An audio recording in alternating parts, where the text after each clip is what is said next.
नमस्कार दोस्तों, मैं देवराज और आज की मेरी क्लास इंग्लिश स्टडी लवर्स में आपका स्वागत है। दोस्तों, पिछली क्लास के अंतर्गत हमने सिंथेसिस टॉपिक के अंतर्गत दो सिंपल सेंटेंस को अ नाउन और फ्रेज इन अपोजिशन के माध्यम से एक सिंपल सेंटेंस बनाया जाता है, उसके बारे में बताया था। और आज इस क्लास के अंतर्गत हम सिंथेसिस के अंतर्गत दो सिंपल सेंटेंसेज को हम कैसे एक नॉमिनेटिव एब्सोल्यूट फ्रेज से जोड़कर एक सिंपल सेंटेंस बनाया जाता है। दोस्तों, इस वीडियो के अंतर्गत हम आपके लिए बताएंगे कि नॉमिनेटिव एब्सोल्यूट फ्रेज क्या होता है, नॉमिनेटिव एब्सोल्यूट क्या होता है और एब्सोल्यूट फ्रेज क्या होता है। तो दोस्तों, वीडियो को स्टार्ट करते हैं। आपके लिए बताएंगे कि यदि आपकी किसी परीक्षा में या बोर्ड एग्जाम के अंतर्गत दो सिंपल सेंटेंसेज आते हैं और पहले सेंटेंस में कोई आपको रीजन दिखाई देता है और दूसरे सेंटेंस में आपको कोई कारण यानी रिजल्ट दिखाई देता है, तो हम उन दोनों सेंटेंस को नॉमिनेटिव एब्सोल्यूट फ्रेज से जोड़कर एक सेंटेंस बना सकते हैं।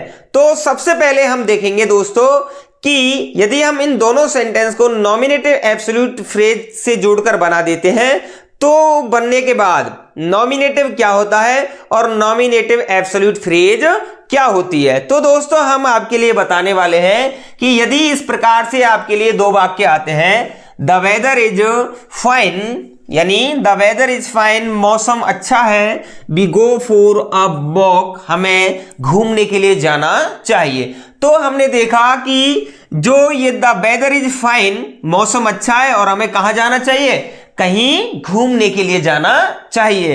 इस प्रकार से हम यदि नॉमिनेटिव एब्सोल्यूट फ्रेज का यूज करके बताते हैं तो वो कैसे बनाएंगे, ध्यान रखना है। तो उससे पहले मैं आपको इस एग्जाम्पल को नॉमिनेटिव एब्सोल्यूट फ्रेज के माध्यम से जोड़ना चाहता हूं, फिर उसके बाद इसकी व्याख्या करूंगा। तो पहले हमें इसके सब्जेक्ट को लाना है कि द वेदर, अब यहां पर आपको ध्यान रखना है, मैं समझाऊंगा, पहले आपको देखना है कि किस हिसाब से बनाना है। बीइंग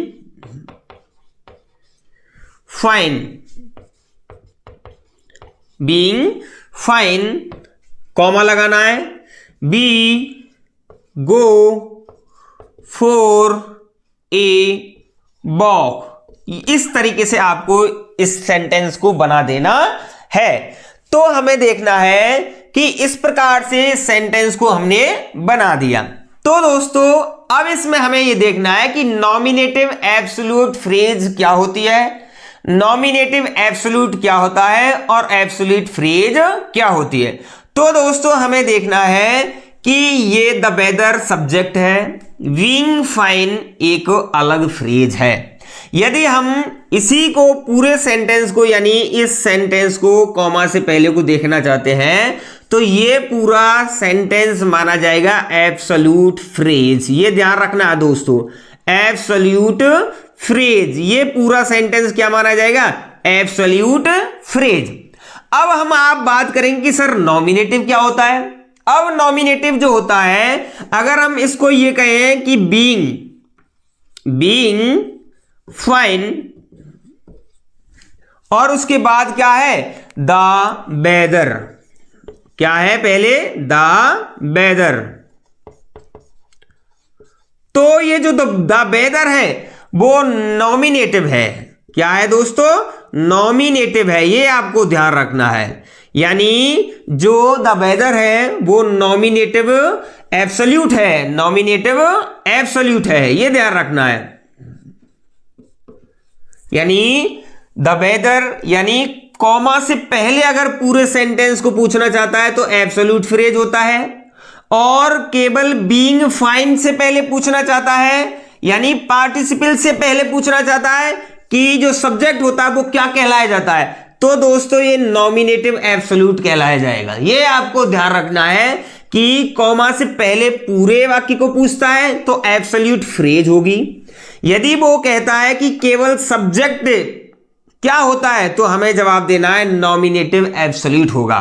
तो आपको यह ध्यान देना है कि एब्सोल्यूट फ्रेज क्या होता है और नॉमिनेटिव एब्सोल्यूट क्या होता है, इस बात को आपको ध्यान देना है। नॉमिनेटिव एब्सोल्यूट हमेशा पार्टिसिपल से पहले आता है, ये ध्यान रखना है। नॉमिनेटिव फ्रेज जो होता है वो पार्टिसिपल से पहले आता है और उसे हम क्या बोलते हैं, नॉमिनेटिव एब्सोल्यूट बोल देते हैं। तो हमने इस सेंटेंस को देखा कि नॉमिनेटिव एब्सोल्यूट क्या होता है और एब्सोल्यूट फ्रेज क्या होता है। तो दोस्तों मैं अब आपके लिए बताना चाहता हूं कि किस प्रकार से इस सेंटेंस को बनाया जा सकता है। तो दोस्तों आगे और देखना चाहते हैं एग्जांपल क्या है।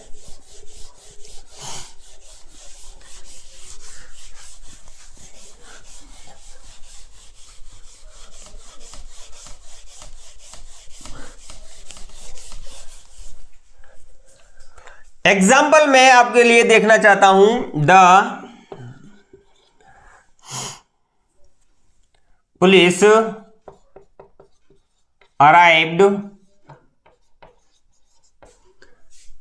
Comma the mob disperse.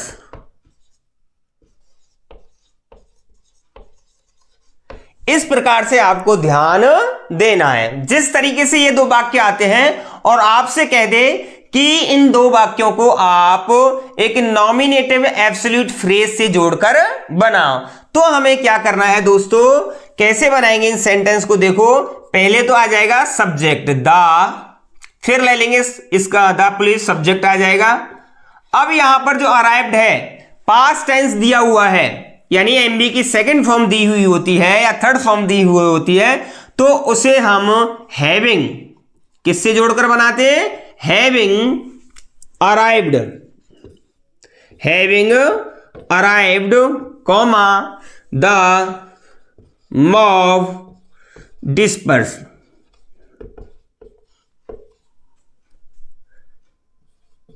Disperse इस तरीके से बना देंगे, यानी पुलिस जब आ चुकी थी तो जो भीड़ थी वो भाग चुकी थी, तितर बितर हो चुकी थी। अब हम इसमें देखेंगे कि पुलिस आई और तुरंत क्या हो गई, रीजन, यानी ये तो रीजन था और ये क्या था, रिजल्ट था। आने के बाद पुलिस तुरंत, सॉरी जो भीड़ थी मॉब थी वो डिस्पर्स हो गई, तितर बितर हो गई।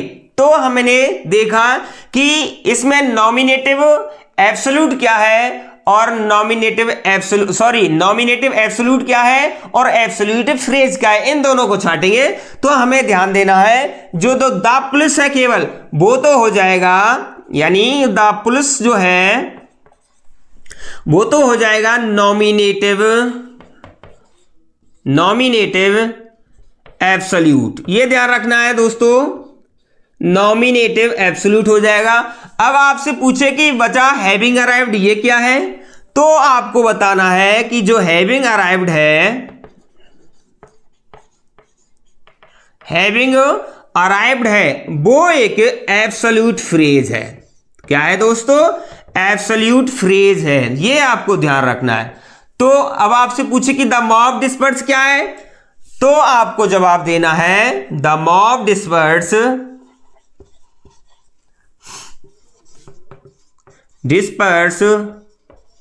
क्या है दोस्तों, एक मेन सेंटेंस है, ये ध्यान रखना है। क्या दोस्तों, मेन सेंटेंस है। क्या है दोस्तों, मेन सेंटेंस।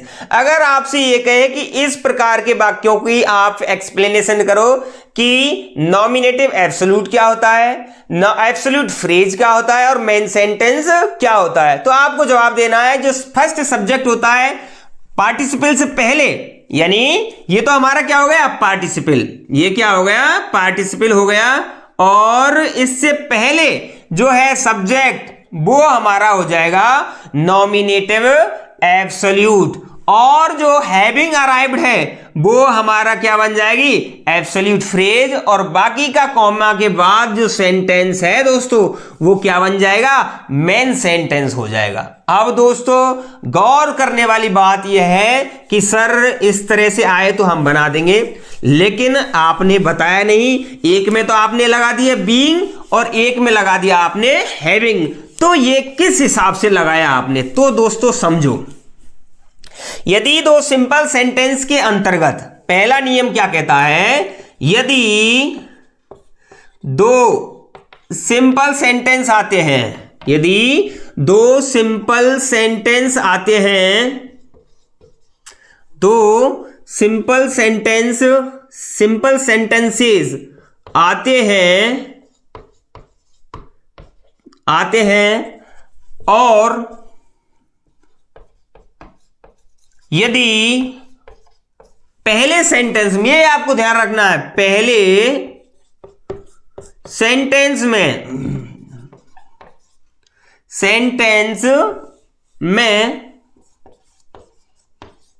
ध्यान रखना है, बी की वर्ब आती है।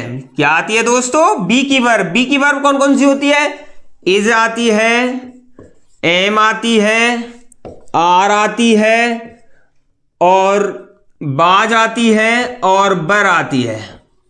तो दोस्तों हमें ध्यान रखना है कि इनको बदलने के लिए हमें इनके स्थान पर इज, एम, आर, बाज, वर के स्थान पर दोस्तों हमें बीइंग लगा देना है और शेष वर्ब को उतार देना है।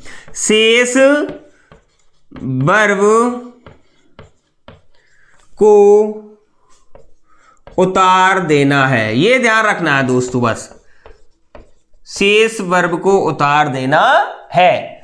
यह आपको ध्यान रखना है कि यदि दो सिंपल सेंटेंसेज आते हैं और यदि पहले सेंटेंस में बी की फॉर्म आती है, यानी सब्जेक्ट के बाद इज, एम, आर, बाज, वर आती है, तो हमें उनके स्थान पर बीइंग प्लस शेष वर्ब को उतार देना चाहिए। अब एग्जाम्पल के माध्यम से हम समझना चाहेंगे कि the bank was closed, the bank was close, full stop, he could not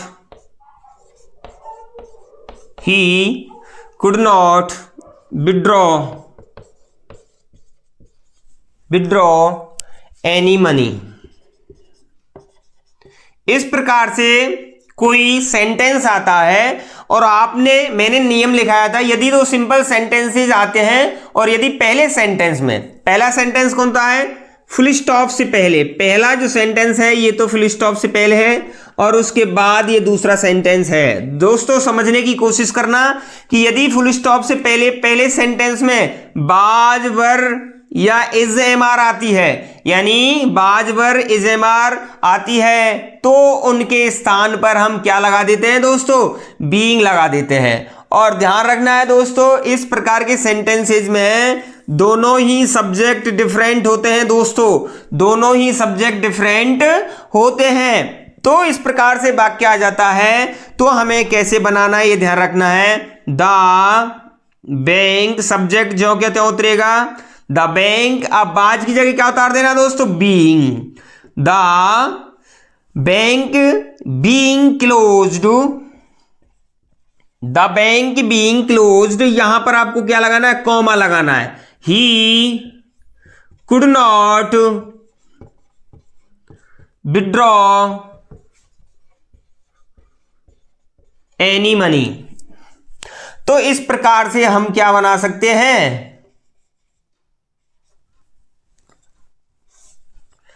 इस प्रकार से दो सिंपल सेंटेंसेज को हम नॉमिनेटिव एब्सोल्यूट फ्रेज से जोड़कर बना सकते हैं। तो आपको ध्यान रखना है, यदि दो सिंपल सेंटेंसेज आते हैं और यदि पहले सेंटेंस में इज, एम, आर, वाज, वर आता है और फॉर्म आती है, वह मेन वर्ब आती है या सेकंड फॉर्म आती है या थर्ड फॉर्म, ज्यादातर थर्ड ही आएगी क्योंकि पैसिव में सेंस हुआ है, तो हम उनके स्थान पर बीइंग जोड़कर शेष वाक्य जो वर्ब है उसको उतार देते हैं और कॉमा लगा के शेष वाक्य उतार देते हैं। ये आपको ध्यान रखने वाली चीज है। अब मैं आपको बताने वाला हूं कि यदि किसी सेंटेंस में हैविंग प्लस वर्ब की थर्ड फॉर्म कहां लगाते हैं, ये आपको ध्यान रखना है। तो दोस्तों इसका नियम आप लिख लेना, बहुत ही आसान है कि यदि, दूसरा नियम क्या कहता है, यदि किसी वाक्य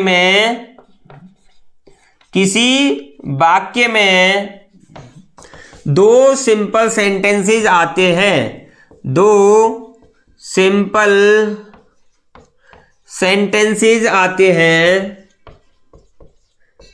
आते हैं और पहले सेंटेंस में ये ध्यान रखना है दोस्तों, पहले सेंटेंस में एमबी की सेकंड फॉर्म आती है। क्या आती है दोस्तों? एमबी की सेकंड फॉर्म आती है, तो हमें नॉमिनेटिव एब्सोल्यूट फ्रेज जब बनाएंगे तो किस में बदलेंगे? तो आपको ध्यान रखना है, एमबी की सेकंड फॉर्म के स्थान पर हम दोस्तों क्या लगा देंगे बताओ? हैविंग। क्या लगा देंगे? हैविंग प्लस एमबी की शेष जो एमबी की थर्ड फॉर्म क्या लगा देंगे दोस्त? लगा देते हैं। इस प्रकार से आपको नॉमिनेटिव एब्सोल्यूट फ्रेज को जोड़कर बना देना है। अब एग्जांपल इस तरीके से पूछा जाता है, जैसे कि द सन सेट। सेट की तीनों फॉर्म सेम होती है। अगर यहां पर सिंगल होता, मैं अभी बताऊंगा, the sun set, the fog disappeared.